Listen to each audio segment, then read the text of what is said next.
शिव जी की व्रत कथा प्राचीन काल की बात है।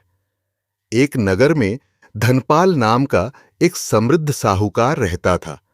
उसके पास 7 पुत्र थे, परंतु उनमें से सबसे छोटा पुत्र सुखदेव अपनी माता का लाडला था। सुखदेव बचपन से ही भोला भाला और दयालु स्वभाव का था। उसे सांप, बिच्छू, चींटी आदि से भी दया आती थी। धनपाल के घर में देव पूजा की बहुत अच्छी परंपरा थी, विशेषकर भगवान शिव की आराधना। एक बार श्रावण मास आया। सुखदेव की माता ने सभी बहुओं और पुत्रों को सोमवार का व्रत रखने का निर्देश दिया। सुखदेव भी बहुत श्रद्धा से व्रत रखने लगा। वह प्रतिदिन स्नान करके शिवलिंग पर जल, बेलपत्र, धतूरा, भांग और फल चढ़ाता, कथा सुनता और रात में जागरण करता। उसकी आस्था इतनी गहरी थी कि वह अपना आधा भोजन भी गरीबों और पक्षियों को दे देता। धीरे धीरे सुखदेव की यह आदत उसके बड़े भाइयों और भाभियों को अखरने लगी। वे उस पर व्यंग्य करते, इस मूर्ख को शिव व्रत ने पागल कर दिया है, सारा धन इन्हीं बेकार की पूजा में उड़ा रहा है। परंतु सुखदेव किसी की परवाह न करता। उसकी माता उसे सांत्वना देती और शिवजी की महिमा समझाती। एक दिन एक सन्यासी धनपाल के घर भिक्षा को आया। सुखदेव ने उसे फल, दूध और शुद्ध भोजन दिया। सन्यासी ने आशीर्वाद दिया, बेटा, भोलेनाथ तुझ पर सदा कृपा करें, तुझे अक्षय पुण्य की प्राप्ति हो। सुखदेव ने सन्यासी से पूछा, बाबा, मैं शिव व्रत रखता हूं, परंतु मेरे भाई कहते हैं कि इससे कुछ नहीं मिलता। क्या सच में शिव भक्ति व्यर्थ है? सन्यासी मुस्कुराए और बोले, सुन बेटा, एक राजा हुआ करता था। उसका नाम चंद्रसेन था। वह प्रतिदिन 16 श्रृंगार करके शिवलिंग का पूजन करता। उसकी रानियां और प्रजा उसका मजाक उड़ाती कि राजा को तो अब शिव भक्ति का नशा हो गया है। एक दिन राज्य पर शत्रुओं ने आक्रमण कर दिया। चारों ओर हाहाकार मच गया। राजा चंद्रसेन अपना सब कुछ लूटते देख भागा और एक सुनसान जंगल में जा पहुंचा। वहां भूखा प्यासा, दुखी होकर वह एक वटवृक्ष के नीचे बैठ गया। उसे अपनी शिव भक्ति याद आई।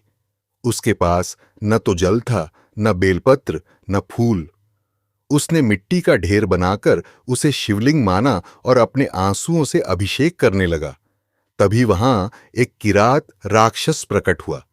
वह राजा को मारने दौड़ा। राजा डर गया, परंतु उसने शिव का नाम लिया। तुरंत भगवान शिव प्रकट हुए और किरात का वध किया। शिव ने राजा से कहा, हे राजन, तुमने सच्चे मन से मेरी पूजा की है, इसलिए मैं तुम्हें तुम्हारा राज्य, धन और सम्मान लौटाता हूं।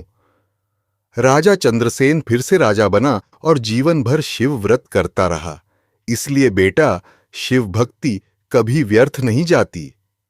सुखदेव की श्रद्धा और दृढ़ हो गई।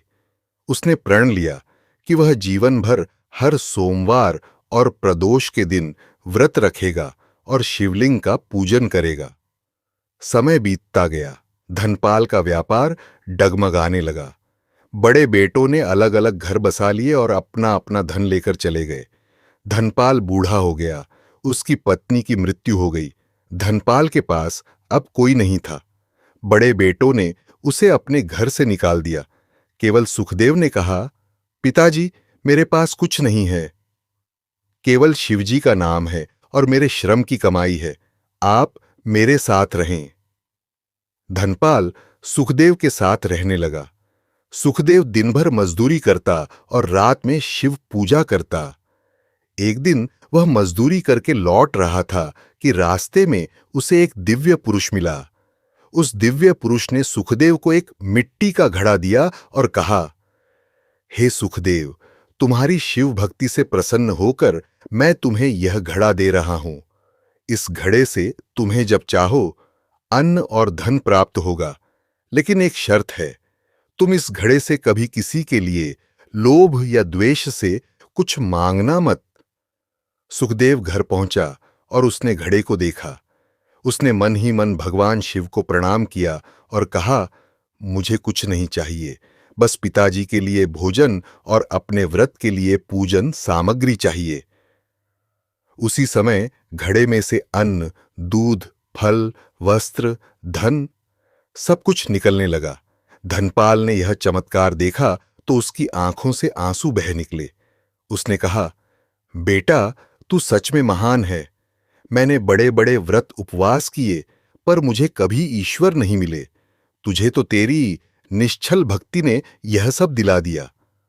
बड़े भाइयों को जब यह बात पता चली तो वे घड़े को छीनने आए। सुखदेव ने उन्हें समझाया, भाइयों, यह घड़ा शिवजी का प्रसाद है, इसे बलपूर्वक नहीं ले सकते। भक्ति से मिला है, भक्ति से ही बढ़ेगा। पर बड़े भाइयों ने नहीं मानी। उन्होंने घड़ा उठाकर अपने घर ले जाने की कोशिश की, पर जैसे ही उन्होंने घड़ा उठाया वह धरती पर गिरकर टूट गया और उसमें से केवल राख निकली। सुखदेव ने कहा, देखा, शिवजी का प्रसाद लोभ से नष्ट हो जाता है। अब तुम सब अपना अपना कर्म करो, मैं अपनी भक्ति से फिर से सब कुछ पा सकता हूं। सुखदेव ने फिर से कठोर व्रत रखना शुरू कर दिया। उसने श्रावण मास में पूरे 16 सोमवार का व्रत रखा। प्रदोष के दिन निर्जल व्रत किए। महाशिवरात्रि पर पूरी रात जागरण किया। उसकी भक्ति से प्रसन्न होकर भगवान शिव ने स्वयं दर्शन दिए। भगवान शिव ने कहा, सुखदेव, तुम सच्चे भक्त हो। तुमने कभी किसी से शिकायत नहीं की, कभी किसी का बुरा नहीं चाहा। मैं तुम्हें अक्षय सुख, संपत्ति और मोक्ष का आशीर्वाद देता हूं। तुम्हारी इस व्रत कथा को जो कोई श्रद्धा से सुनेगा और पढ़ेगा, उसके सारे कष्ट दूर हो जाएंगे। जो महिला सौभाग्य की प्रार्थना करेगी, उसका सुहाग अटूट रहेगा। जो पुरुष धन की कामना से यह व्रत करेगा, उसे कभी धन की कमी नहीं होगी। जो संतान इस व्रत को करेगा, उसे पुत्र की प्राप्ति होगी, और जो मोक्ष की इच्छा से करेगा, वह शिवलोक को जाएगा। इसके बाद सुखदेव का जीवन आनंदमय हो गया। उसके बड़े भाइयों ने भी उससे क्षमा मांगी और शिव भक्ति का मार्ग अपनाया। सुखदेव ने अपने पिता का अंत समय में सेवा की और पिता को मोक्ष की प्राप्ति हुई। व्रत की विधि और नियम शिव जी के व्रत की बात करें तो सबसे प्रसिद्ध सोमवार व्रत है। श्रावण मास के सोमवार का विशेष महत्व है। व्रत के दिन प्रातः स्नान करके स्वच्छ वस्त्र पहने, शिवलिंग पर जल, दूध, दही, घी, शहद और चीनी से अभिषेक करें। बेलपत्र अर्पित करना अत्यंत आवश्यक है। धतूरा, भांग, अकंडे के फूल, नागकेसर, चंदन, रोली, चावल, फल, मिठाई, पंचामृत और भोग में खीर या मावे की मिठाई चढ़ाएं। एयूएम नमः शिवाय मंत्र का कम से कम 108 बार जाप करें। शिव चालीसा, शिव स्तुति या शिव पुराण का पाठ करें। रात में जागरण करें और शिव कथा सुनें। प्रदोष व्रत में विशेष रूप से संध्या समय शिव पूजा करें और अगले दिन पारण करें। व्रत में मन से किसी से बैर न करें, झूठ न बोलें और दूसरों की सहायता करें। महाशिवरात्रि का व्रत तो सबसे उत्तम माना गया है। इस दिन रात्रि के चारों प्रहर में शिवलिंग का जलाभिषेक, रुद्राभिषेक और पंचाक्षर मंत्र का जाप किया जाता है। व्रती को केवल फल और दूध ग्रहण करने की अनुमति है। पूरे दिन निर्जल व्रत रखने का सबसे अधिक फल मिलता है। एक अन्य प्रचलित कथा के अनुसार एक बार एक व्याध शिकारी जंगल में भटक रहा था। वह भूखा प्यासा था। उसने एक बेलवृक्ष पर चढ़कर बेलपत्र तोड़े और नीचे गिरते हुए उन्होंने अनजाने में एक शिवलिंग पर गिरा दिए। उस दिन महाशिवरात्रि थी। उसने रात भर जागरण किया, परंतु जागरण का अर्थ सिर्फ जागना ही समझा। उसे पूजा की विधि नहीं पता थी। फिर भी उसकी यह अज्ञान भक्ति शिव को इतनी भाई कि उसे मोक्ष की प्राप्ति हुई। इसलिए कहा गया है कि शिव भक्ति में न तो विधि का बंधन है, न धन का, न जाति का, केवल सच्चे मन का भाव चाहिए। शिव व्रत की यह कथा हमें यह सिखाती है कि भक्ति में बड़ाई नहीं, बल्कि निश्चलता और निरंतरता चाहिए। सुखदेव ने जो किया वह किसी बड़े मंत्र या तांत्रिक साधना से नहीं, बल्कि केवल प्रेम और श्रद्धा से किया। भगवान शिव को आशुतोष कहा जाता है, अर्थात जो शीघ्र प्रसन्न हो जाते हैं। उन्हें थोड़ा सा जल, थोड़ा सा बेलपत्र और सच्चा प्रेम ही चाहिए। जो कोई भी इस कथा को श्रद्धा से पढ़ता या सुनता है, उस पर शिवजी की विशेष कृपा होती है। व्रत के अंत में कथा पूर्ण होने पर शिवजी का ध्यान करें, पूजा करें और दक्षिणा व भोजन का दान करें, फिर स्वयं भोजन करें। ऐसा करने से व्रत का फल अक्षय होता है। अंत में यह याद रखें कि शिव व्रत का सार है शिवमय हो जाना। बिना हेडिंग के लेखन में यह कथा बिना रुकावट के पढ़ी जा सकती है। आप चाहें तो इसमें और भी उपकथाएं, जैसे भस्मासुर की कथा, मार्कंडेय की कथा, गजेंद्र मोक्ष की कथा या शिव पार्वती विवाह की कथा जोड़कर इसे और विस्तार दे सकते हैं। साथ ही व्रत के प्रत्येक सोमवार की अलग अलग कथाएं शिव पुराण में विस्तार से हैं, उन्हें भी शामिल कर सकते हैं। प्रिय पाठक, अब हम आगे बढ़ते हैं सुखदेव की कथा के उस भाग में जहां उसके बड़े भाइयों के मन में पश्चाताप जागा। घड़े के टूटने के बाद सभी भाई लज्जित होकर वापस लौट आए। सुखदेव ने उन्हें अपने पास बिठाया और शिव व्रत की महिमा समझाई। सुखदेव ने कहा, भाइयों, यह व्रत कोई साधारण व्रत नहीं है। एक बार देवराज इंद्र को भी इस व्रत के प्रभाव से अपना राज्य वापस मिला था। सुनो, पुराने समय की बात है। इंद्र और शिव व्रत की कथा स्वर्गलोक में देवराज इंद्र का राज्य था। एक बार उन्होंने अपने अहंकार में ऋषि दुर्वासा का अपमान कर दिया। क्रोधित होकर दुर्वासा ने शाप दिया, हे इंद्र, तुम्हारा सारा ऐश्वर्य नष्ट हो जाएगा और दैत्य तुम्हें परास्त करेंगे। शाप के प्रभाव से ही इंद्र के शरीर से लक्ष्मी ने साथ छोड़ दिया। दैत्यों ने स्वर्ग पर आक्रमण कर दिया और इंद्र को पराजित करके भगा दिया।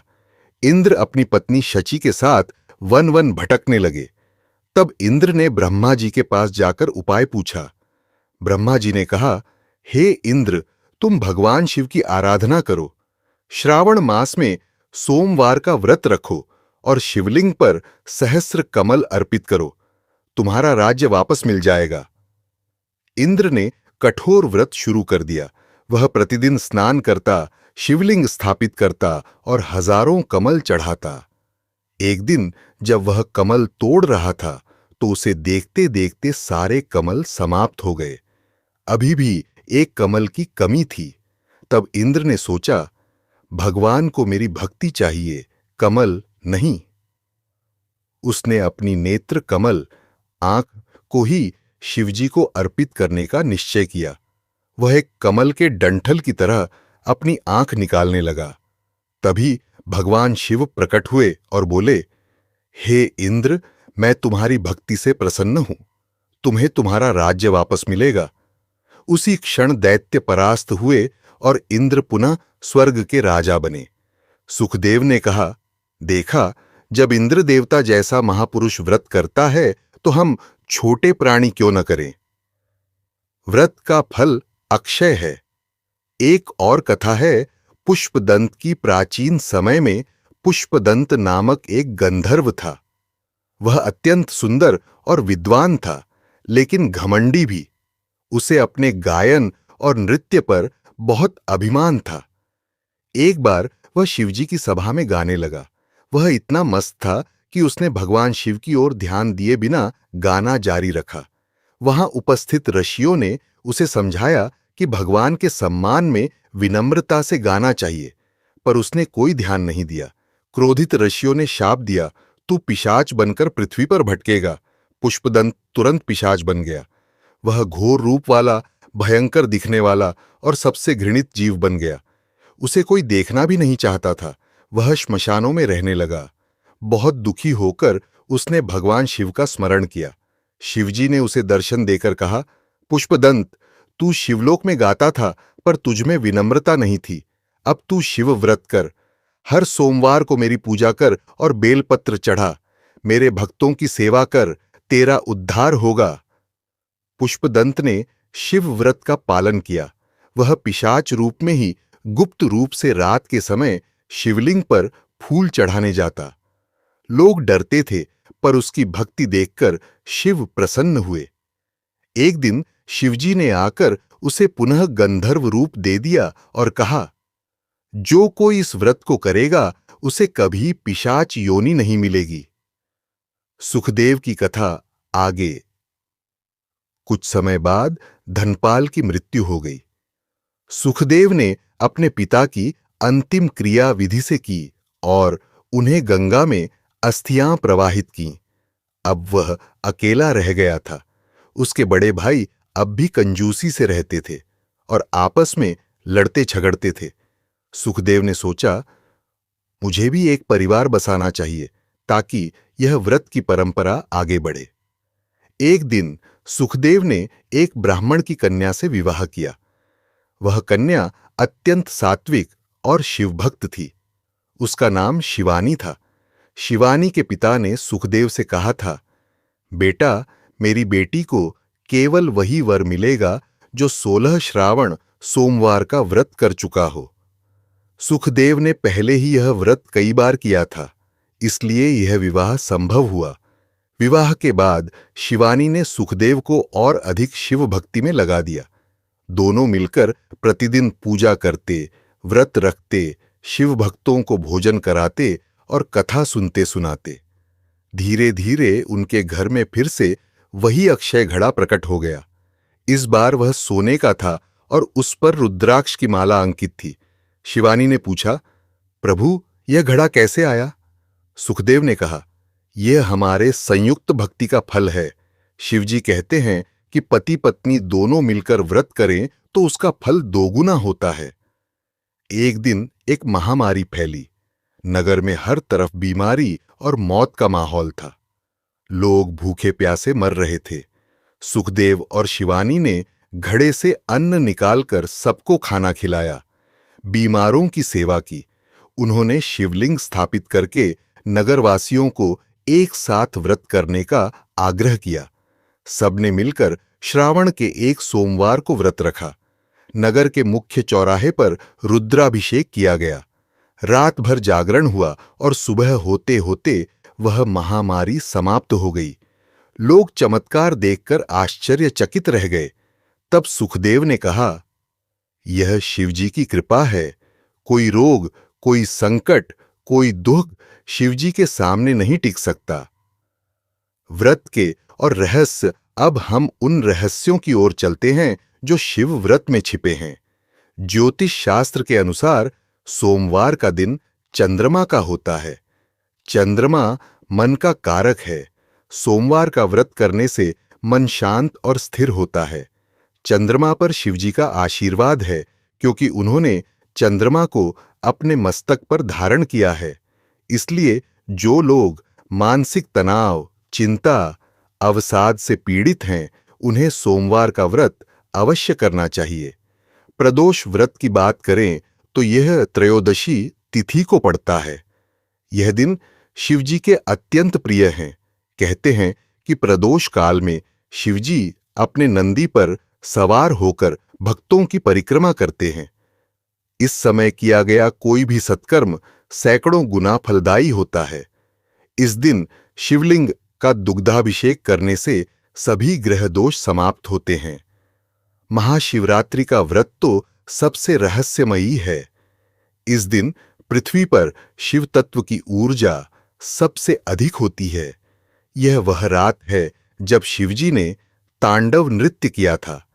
इस रात जागरण करने का अर्थ है कि हम अपने भीतर के अंधकार को जगा रहे हैं, उसे समाप्त कर रहे हैं। महाशिवरात्रि पर उपवास और जागरण करने से पिछले 7 जन्मों के पाप नष्ट हो जाते हैं। सुखदेव के बुढ़ापे की कथा। सुखदेव अब वृद्ध हो चुका था। उसके बाल सफेद हो गए थे, शरीर कमजोर पड़ गया था, पर उसकी भक्ति में कोई कमी नहीं आई। वह अब खड़ा नहीं हो पाता था तो लेटे लेटे ही शिवलिंग की तरफ मुख करके मंत्र जाप करता। शिवानी उसे उठाकर बैठाती, जल चढ़ाने में हाथ बंटाती। सुखदेव के बड़े भाई इस बीच सब मर चुके थे। उनके बच्चे अब सुखदेव को ही अपना कुलगुरु मानते थे। एक दिन सुखदेव ने शिवानी से कहा, मेरी मृत्यु निकट है। मैं चाहता हूं कि मेरी मृत्यु महाशिवरात्रि के दिन हो और मैं शिवजी का नाम लेते हुए प्राण त्यागूं। शिवानी रो पड़ी, पर उसने कहा, प्रभु की इच्छा जो होगी। उस वर्ष महाशिवरात्रि का दिन आया। सुखदेव ने व्रत रखा, पर अब वह जल भी नहीं पी सकता था। उसने शिवानी से कहा, मुझे शिवलिंग के पास ले चलो। शिवानी ने उसे उठाकर शिवलिंग के सामने लिटा दिया। सुखदेव ने अपनी अंतिम सांसों में एयूएम नमः शिवाय का जाप किया। उसी क्षण शिवलिंग से एक ज्योति निकली और सुखदेव के शरीर को घेर लिया। शिवजी प्रकट हुए और बोले, हे सुखदेव, तुम्हारी भक्ति अद्वितीय है। मैं तुम्हें कैलाश ले जा रहा हूं। तुम सदा मेरे पास रहोगे। शिवानी ने प्रार्थना की, प्रभु मुझे भी अपने साथ ले चलो। शिवजी ने कहा, बेटी, तुम्हें अभी पृथ्वी पर रहकर इस व्रत की महिमा का प्रचार करना है। जब तुम्हारा समय पूरा होगा, मैं स्वयं तुम्हें लेने आऊंगा। शिवानी ने आजीवन व्रत किया और शिव कथा का प्रचार किया। अंत में वह भी शिवलोक को गई। अब हम व्रत के पालन की एक और विशेष कथा सुनते हैं, जो स्त्रियों के लिए बहुत महत्वपूर्ण है। रानी अनंगभवा की कथा गुजरात के सौराष्ट्र प्रदेश में अनंगभवा नाम की एक रानी थी। वह बहुत सुंदर और धार्मिक थी, पर उसे एक संतान नहीं थी। राजा ने कई यज्ञ अनुष्ठान कराए, कई तीर्थों की यात्रा की, पर कोई लाभ नहीं हुआ। तब एक दिन एक संत ने आकर रानी से कहा, माता, तुम 16 सोमवार का व्रत करो। शिवलिंग पर 16 सोमवार तक लगातार बेलपत्र चढ़ाओ, दूध का अभिषेक करो और ओम नमः शिवाय का 108 बार जाप करो। व्रत के अंत में एक कन्या को भोजन कराकर दक्षिणा दो। तुम्हें सुखद संतान की प्राप्ति होगी। रानी ने ऐसा ही किया। पहले सोमवार को उसने संकल्प लिया कि वह बिना नमक खाए फलाहार पर रहेगी। दूसरे सोमवार को उसने केवल दूध पिया। तीसरे सोमवार को उसने केवल जल ग्रहण किया। चौथे से 8वें सोमवार तक उसने निर्जल व्रत रखा। 9वें सोमवार को उसने सिर्फ शिवजी का प्रसाद ग्रहण किया। 10वें से 16वें सोमवार तक उसने कठोर उपवास किए। अंतिम दिन उसने एक सुंदर कन्या को 16 श्रृंगार की सामग्री, वस्त्र, आभूषण और मिष्ठान्न दान कर दिया। उसी रात शिवजी ने स्वप्न में दर्शन देकर कहा, हे रानी, तुम्हारा व्रत सफल हुआ। तुम्हें एक सुंदर, गुणवान और शिव भक्त पुत्र होगा। कुछ ही महीनों में रानी गर्भवती हुई और 9 महीने बाद एक पुत्र ने जन्म लिया। उसका नाम रखा गया शिवांश। यह बालक बड़ा होकर बहुत ही पराक्रमी और धर्मात्मा राजा बना। इस कथा को सुनने के बाद कई निःसंतान स्त्रियों ने यह व्रत किया और उन्हें सफलता मिली। इसलिए कहा जाता है कि शिव व्रत में कोई असंभव नहीं है। शिव व्रत में किन बातों का ध्यान रखें, अब कुछ महत्वपूर्ण नियम बता दूं। शिव व्रत के दिन क्रोध, हिंसा, झूठ, चोरी, परस्त्री गमन और मांस मदिरा का सेवन वर्जित है। ब्रह्मचर्य का पालन करें। शरीर पर भस्म या राख लगाने का विशेष महत्व है। शिवलिंग पर चढ़ाए गए बेलपत्र को फेंकें नहीं, बल्कि उसे सिर पर धारण करें या गंगा या नदी में प्रवाहित करें। रुद्राक्ष धारण करना अत्यंत शुभ होता है। शिव व्रत के दिन तुलसी का उपयोग न करें, क्योंकि तुलसी शालिग्राम विष्णु को प्रिय है, शिव को नहीं। शिवलिंग पर केतकी का फूल भी नहीं चढ़ाया जाता। एक बार फिर भगवान शिव ने पार्वती से कहा था, हे देवी, जो मनुष्य श्रावण मास के सोमवार को विधि विधान से मेरा पूजन करता है, उसके घर में कभी दरिद्रता नहीं आती। उसके सारे पाप नष्ट हो जाते हैं।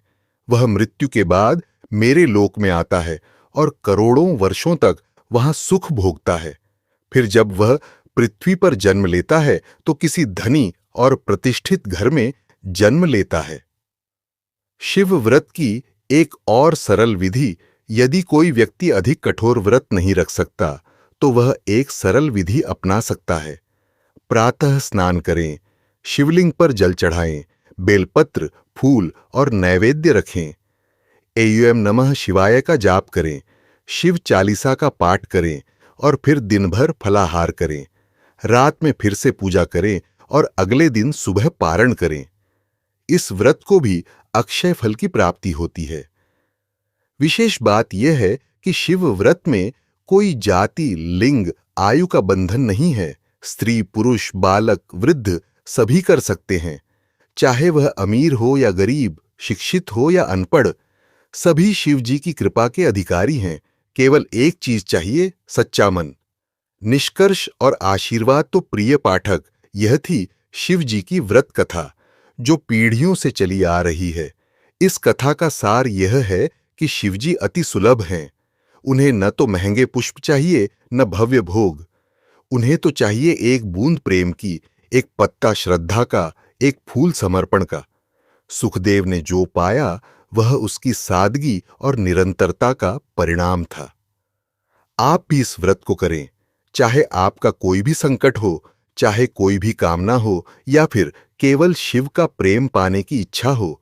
यह व्रत आपकी सभी मनोकामनाओं को पूरा करेगा। याद रखें, शिवजी भोलेनाथ हैं, अर्थात जो भोले हैं, सरल हैं। वे अपने भक्त के एक टूटे हुए शब्द को भी सुन लेते हैं, एक बहाए हुए आंसू को भी देख लेते हैं।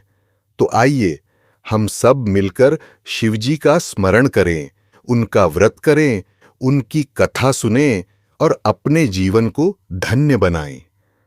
हर हर महादेव, शिव शंकर, जय भोलेनाथ। अब इस कथा को समाप्त करते हुए मैं आपको इस व्रत का आशीर्वाद देता हूं। निरोगी रहें, सुखी रहें, शिवमय रहें। जो कोई भी इस कथा को श्रद्धा से पढ़ता या सुनता है, उसके सभी कष्ट मिट जाते हैं और शिवजी की विशेष कृपा बरसती है।